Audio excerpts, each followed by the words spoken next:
ఎందరో భాగవతులు ఉన్నటువంటి కారణం చేత, ఆ భక్తి ఉన్న కారణం చేత స్వామి అనుగ్రహం మీ యందు ప్రసరించి మొట్టమొదటి కార్యక్రమం ఈ జిల్లాలోనే ప్రారంభమవుతోంది.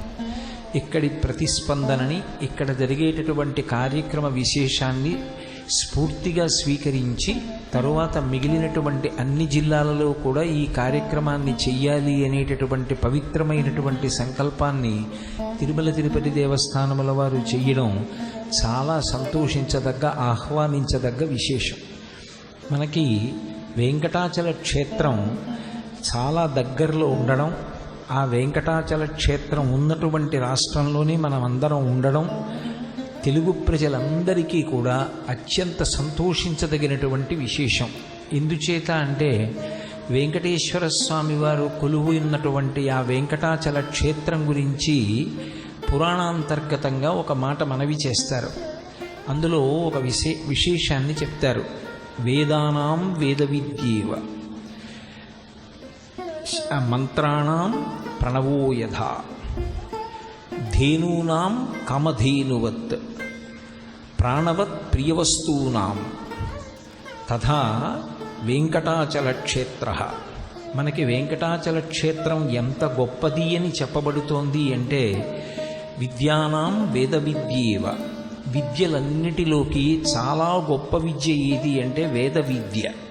వేదము చేత ప్రతిపాదింపబడినటువంటి జ్ఞానమును పొందినటువంటి వ్యక్తి ఆ జ్ఞానమును అనుష్ఠాన పర్యంతంలోకి తెచ్చుకొని వేదము ఎలా చెప్పిందో అలా జీవితాన్ని గడిపేటటువంటి వ్యక్తి భగవంతుని యొక్క అనుగ్రహం చేత ఏ విధమైనటువంటి వైక్లభ్యాన్ని పొందకుండా వేదమునందే పరిపూర్ణమైనటువంటి శ్రద్ధతో, ఇది భగవంతుని యొక్క వాక్కు, భగవంతుని ఊపిరి కనుక దీన్ని నేను పాటించి వేదము చేత ఎలా చెప్పబడిందో అలా ప్రవర్తించిన నాడు ఆ కర్మల వలన నాకు చిత్తశుద్ధి కలిగి, తత్రాపి ఆ భక్తితో చేసినటువంటి కర్మాచరణము చేత ప్రీతి పొందిన భగవంతుని యొక్క అనుగ్రహము చేత చిత్తశుద్ధి కలిగి పాత్రత పొందిన కారణం చేత కటాక్షింపబడినటువంటి జ్ఞానము వలన మళ్ళీ పుట్టవలసిన అవసరం లేని పునరావృత్తి రహితమైనటువంటి సాయుధ్యమును పొందుతాననేటటువంటి నమ్మకంతో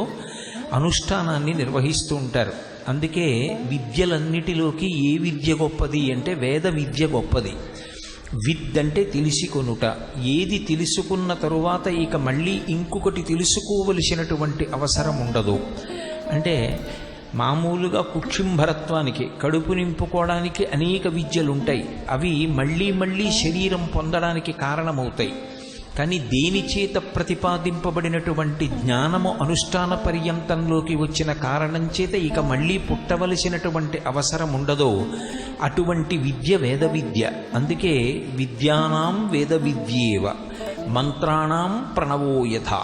మంత్రములన్నిటిలోకి చాలా గొప్ప మంత్రమేది అంటే ప్రణవము, ఓంకారము. మంత్రములలో ప్రణవము చాలా గొప్పది, విద్యలలో వేద విద్య గొప్పది. అలాగే ప్రాణవత్ ప్రియవస్తూనాం, అన్ని వస్తువులలోకి అత్యంత ప్రియమైనది ఏది అంటే ప్రాణమే. ఎవరి ప్రాణం మీద వారికి ఉన్నటువంటి మక్కువ కన్నా నాకు ఇది ఎక్కువ అని చెప్పడం సాధ్యం కాదు. పరిస్థితి బాగా ఉద్ధతిని పొందితే, చాలా క్లిష్టమైనటువంటి పరిస్థితి ఏర్పడితే మనుష్యుడు తన ప్రాణాల్ని దక్కించుకోవడానికే ప్రయత్నం చేస్తాడు. ఎందుకంటే తన ప్రాణం మీద ఉండేటటువంటి అనురక్తి అటువంటిది.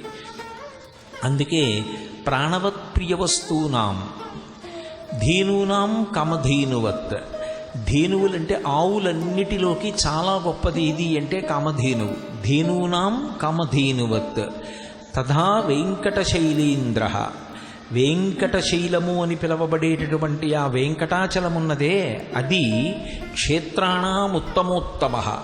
అన్ని క్షేత్రములలోకి కూడా పరమోత్కృష్టమైనటువంటి క్షేత్రము. ఆ క్షేత్రమునకు పేరే వెంకటాచలము. వేం అంటే పాపం, కటతే యస్మాత్ పాపదహన శక్తితః వెంకటాచలమిత్యేవా నామదేవస్తథా జగుః అని పురాణవాక్కు. వేం అంటే పాపం, కటతి అంటే తొలగించడం. ఏ పర్వతం దగ్గరికి వెళ్ళి చూసినంత మాత్రం చేత, ఏ పర్వతాన్ని కాలితో తొక్కినంత మాత్రం చేత, ఏ పర్వతం మీద నిలబడినంత మాత్రం చేత కొన్ని కోట్ల జన్మలుగా సముపార్జించుకున్నటువంటి పాపరాశి దగ్ధమైపోతుందో అంత పరమ పవిత్రమైనటువంటి ఆ పర్వతమునకు వెంకటాచలమని పేరు. కాబట్టి తథా వెంకటశైలేంద్ర, వెంకటాచలము అంత గొప్ప క్షేత్రము. క్షేత్రాణం ఉత్తమోత్తమ, అన్ని క్షేత్రములలోకి కూడా ఉత్తమోత్తమమైనటువంటి క్షేత్రము, పరమోత్కృష్టమైనటువంటి క్షేత్రము వెంకటాచలము.